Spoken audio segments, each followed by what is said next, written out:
jërë ngeen jëf mbokk yi jërë ngeen jëf di rafet lu baax a baax ànd beeg seen télévision Leral TV Leral point net ku nekk fa nga ne ñu la jox sa wàccuwaay gu mat sëkk di la wax ni daleen ak jàmm seen temps entretien yi ñu ngi koy faral defee saa su ne ci Leral TV tey jii nag ñu dalal fi Mouhamadou Moustapha Kane nekk tamit ancien collaborateur Mary Teuw Niane xam ko loolu sax daan ko liggéey ak moom tamit muy tamit nekk assistant à la direction fële ca CROUS centre régional des œuvres universitaires de Saint-Louis en même temps tamit nekk président mouvement nga xamante moo di action jeunesse action républicaine voilà Moustapha ñu ngi lay nuyu bu baax a baax dalal jàmm ci Leral TV.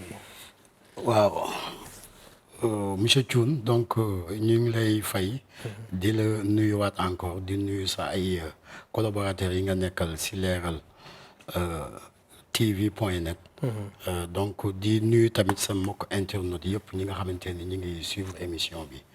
voilà yow nga yàgg ànd ak Mary Teuw Niane tamit nga yàgg ànd ak d'abord yow yan témoignage bi ñu defal ci Mary Teuw Niane. waaw témoignage yi ma la mën a defal ci Mary Teuw Niane bëri na. parce que Mary Teuw Niane je l'ai connu depuis 2003 à l'université Gaston Berger de Saint-Louis. boobu il était professeur directeur d'UFR donc ma xam que ba 2008 ba muy nekk recteur université Gaston Berger de Saint-Louis. ma xamaat ka encore si bi mu nekkee au Parti démocratique sénégalais. ma xamaat ka encore bi muy bàyyi Parti démocratique sénégalais di rejoindre APR. voilà donc témoignage yi ma mën def ci moom bëri na. c'est un excellent professeur et un excellent ministre aussi bi nga xamante ni conduire na réforme yi nga xamante ni yi gënoon a mag ci enseignement supérieur yi nga xamante ni ça daté depuis 1994.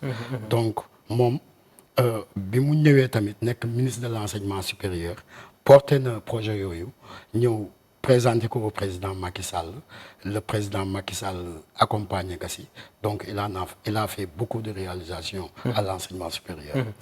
voilà lan moo la par exemple taqale ak moom bu ñu mën a wax. non xam nga taqale ko ma ak moom sax parce que Mary Teuw dañu àndoon ci élection locale yi.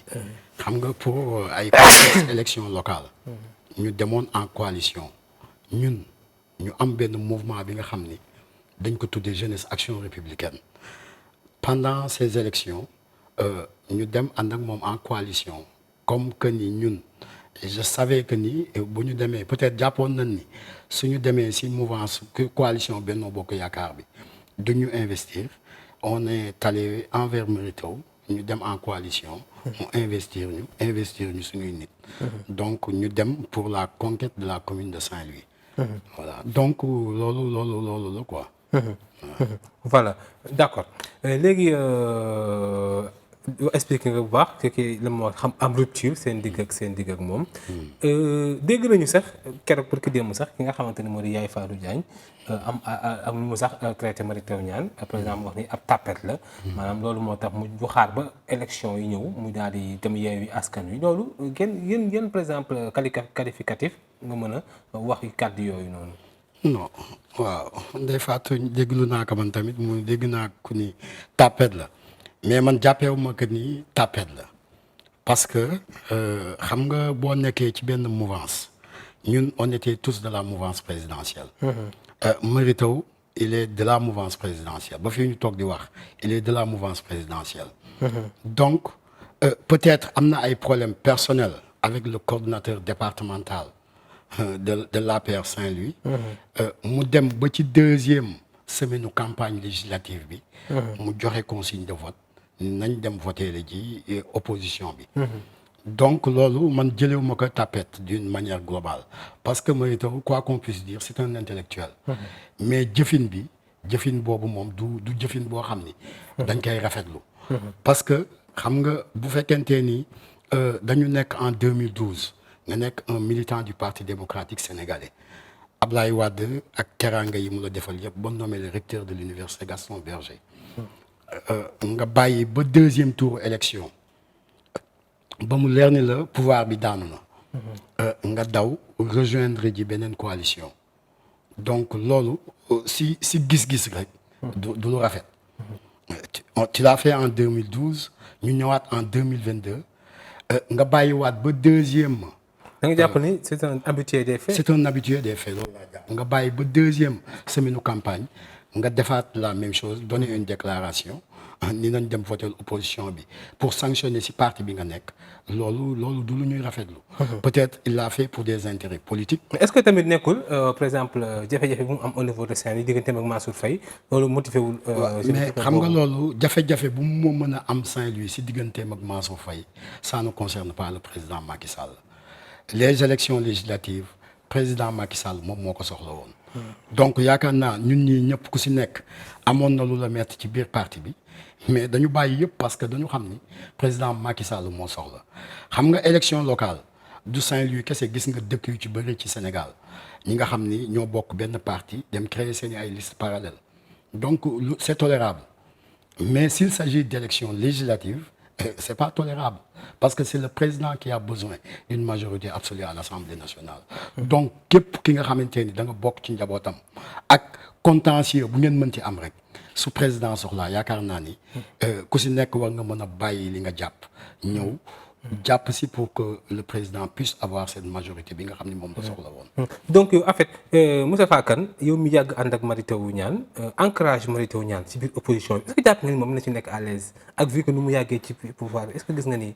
non waaw mënu ci nekk à l'aise parce que li ngay bañ topp Mansour Faye boo demee à l'opposition di nga topp ñu gën a ndaw Mansour Faye ñu ko moins qui ont moins de responsabilité que Mansour Faye tu veux pas suivre Mansour Faye qui a fait de toi un ministre de la République ñii par exemple. comment def ministre de la République. c'est Mansour Faye qui a fait de Mary Teuw un ministre de la République. comment c'est lui qui l'a proposé ministre kay président am oui mais c'est président Macky Sall bi muy nommé Mary Teuw ministre de l'enseignement supérieur il ne connaissait pas Mary Teuw c'est Mansour Faye qui est le coordonnateur départemental de l'APR à Saint-Louis c'est lui qui propose c'est lui qui connaît les hommes et les femmes c'est lui qui propose au président Macky Sall parce que président Macky Sall xamul ñoom Mary Teuw ak les autres ñi nga responsables yi fa nekk peut-être Mansour moom moo leen xam donc APR tamit c'est un parti boo xam ni dafa accéder rapidement au pouvoir dañ ko créé en 2008 en 2012 mu nekk au pouvoir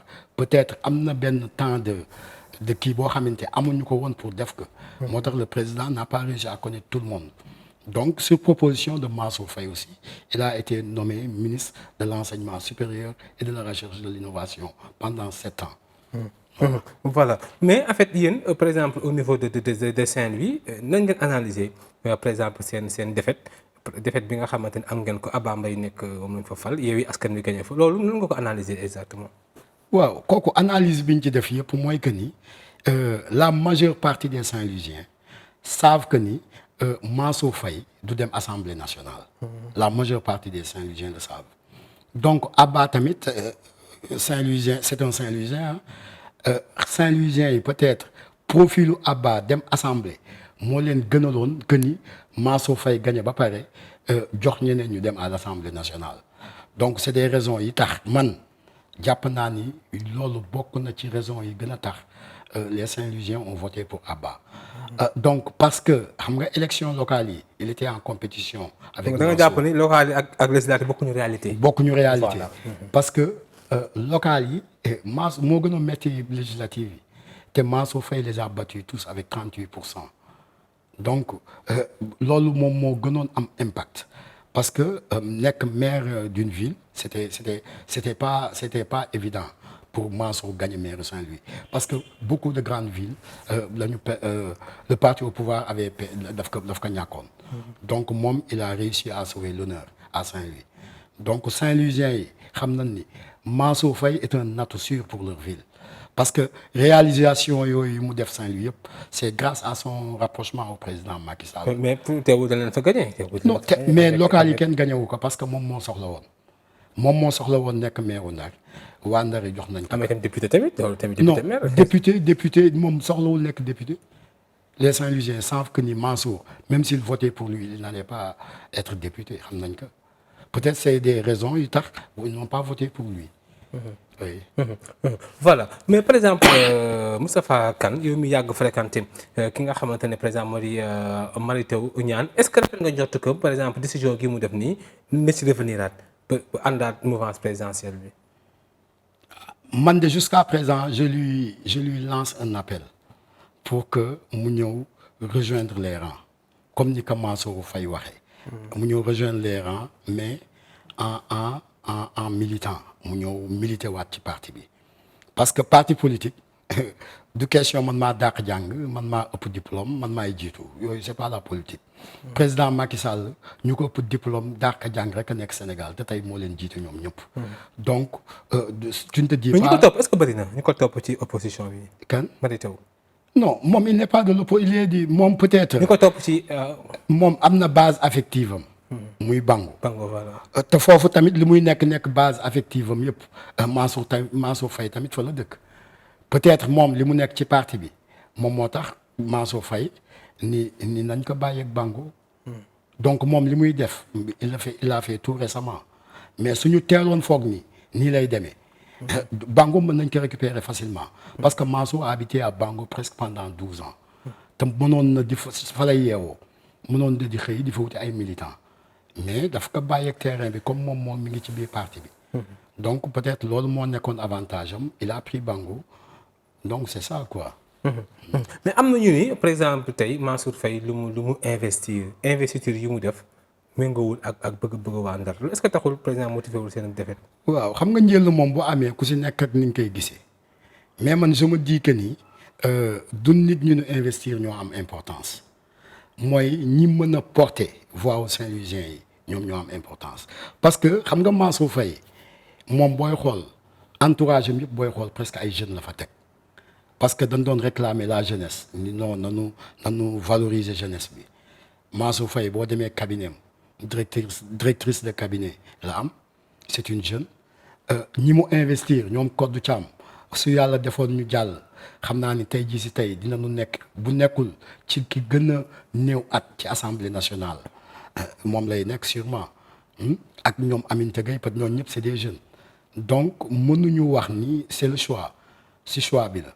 donc peut-être les Saint-Louisiens ont senti Abba à l'Assemblée ils ont voté pour lui. voilà xam naa monsieur Kane sax d'abord wax ci actualité de façon générale mais gis nañu barki démb leaderu Pastef génn na dafa benn conférence de presse. par exemple mu ni dafay samp nënam ci élection 2024 yi. yow par exemple bu nga déggee cet appel à la candidature bi leader Pastef Ousmane Sonko dafa yow ban jàng nga ci def. waaw moom dafa ni candidat la à la candidature. déjà dafa am vote interne buy am au sein de leur parti politique. donc il n'a pas déclaré officiellement sa candidature à la présidentielle. mais voilà. il ne l'a pas. mais candidat mooy ko xam Ousmane Sonko tamit c'est le président. waaw ku ko xam mais ñun dañuy candidature boobu tamit xam nga ni moom. aussi parce que kenn tamit déclaré wul ni dafay samp ndëndam. mais moom mi waxtaan ak waa partem xam na lu ñu waxante ba mu ni. ba ñu bëri dégg am si dégginu primaire dina am au sein de ce parti là. au sein de Pastef. donc loolu lu ñu mën dégg la te loolu tamit dafa am lu muy leeral parce que xam nga président Macky Sall tey bu doon déclarer candidature am du wax ni je suis candidat à la candidature dafa naan je suis candidat à la présidentielle donc ce qui veut dire que ni moom mi ngi nekk si sous contrôle judiciaire il a un dossier de justice boo xam ne terminé gul moom moo def ak deful sénégalais yi xamaguñu donc yooyu yëpp c'est des choses yi nga xamante ni lu mu war a leeral la ci biir partem d'abord parce que xam nga. mais ba tey tamit partem kenn jógul wax ni ba Ousmane Sonko waxee kenn tegu ci baat. waa kenn du wax parti noonu lay doxee ñun ñëpp on est des politiques moom génn na wax mais lu ñuy wax ñoom waxtaanu biir nekk lañ koy waxee du lu ñuy wax ci kaw presse bi ñëpp di ko dégg mais ce qui est sûr et certain mooy que ni ce problème de viol là.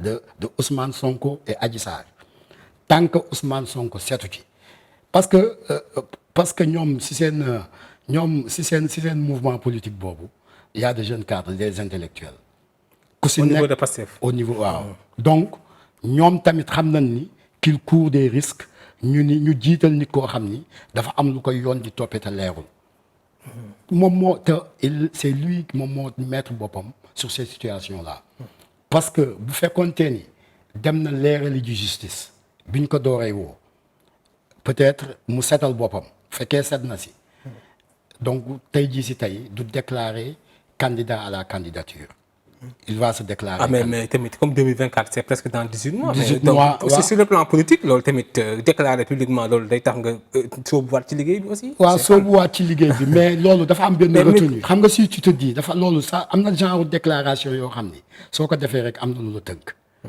si déggin ku am dégg-dégg su ko déggee rek dina xam ni yow am na lu la tënk.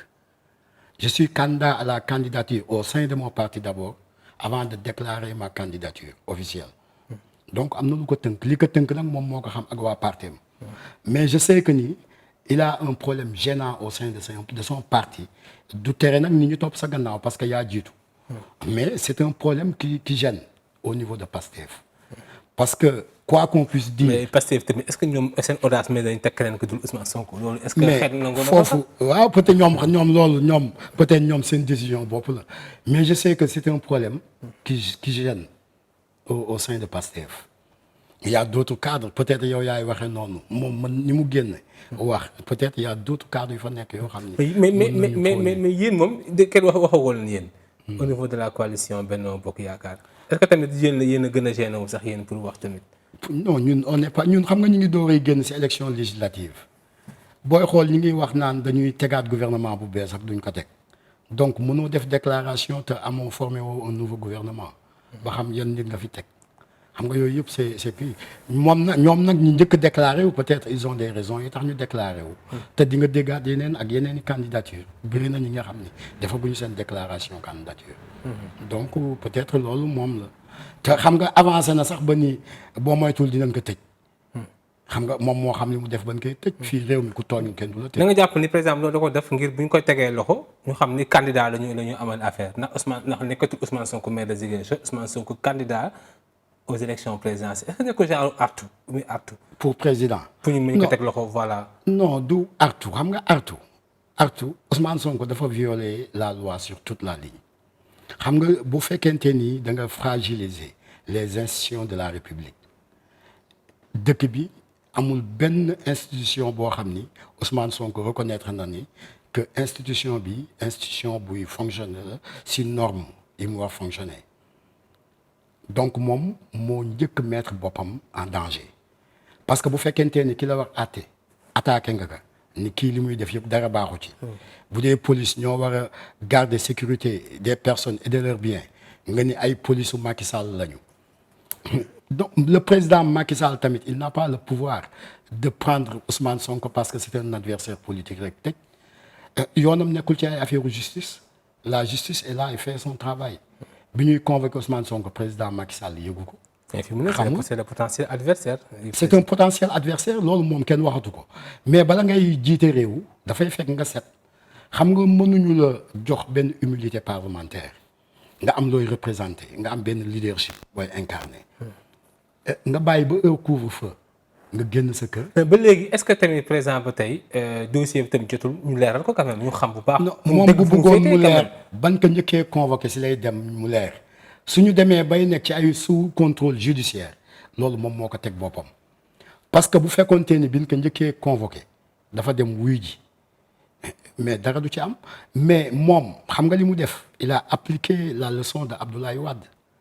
mooy que ni en politique si on te gagne dans les juridictions judiciaires tu ailles chercher recours envers les populations c'est ce qu'il a fait et il l'a réussi peut-être gagné nañ ko si juridiction yi mu leer ni que donc moom il est suspect jusqu'à présent parce que kenn mënu la wax moom moo def wala deful. mais donc est-ce que jugement bi donc warul gaaw pour au moins pour ñu xam aussi tamit est-ce que pour mettre ko tamit à l'aise moom lui. non mettre ko à l'aise yooyu yëpp moom moo ko war a defal boppam. xam nga moom la ñu convoqué moom lañ est-ce que dossier bi tàngul ci yéen tamit nekk benn patate chaude. non nekkul patate chaude et on verra justice sera fait justice dina am. loolu par A ou pas parce que nous sommes dans une république. et nul n'est au-dessus de la loi nul. moom sax en tant que citoyen warul nangu ñuy muy dem noonu nekk sous contrôle judiciaire parce que contrôle judiciaire boo ko seetee prison la rek dafa mel na nga nekk prison. mënoo voyage mënoo génn sa réew. mënoo dem fenn mi génn réew. mais si lan dañ koy day tàggoo bala muy dem day dem ñu bindal ko mu dem mënul génn réew mi te kenn bàyyi autorisé wu ko. donc il est en prison c'est un prisonnier ambulant c'est ça donc yooyu mënoo exposer sa bopp ci yooyu ba pare tu te déclares candidat mënul nekk. oui mais bu dee yéen seen par rapport ak question troisième mandat. da nga jàpp ni loolu nekkul débat ndax gis nañ fi lu xew ci législative yi est-ce que ak ràkkale bi nga xam ràkkale nañ leen sax. est-ce que loolu par exemple taxul troisième mandat bu nga ko tegoon wax sax dina tax président dellu ginnaaw.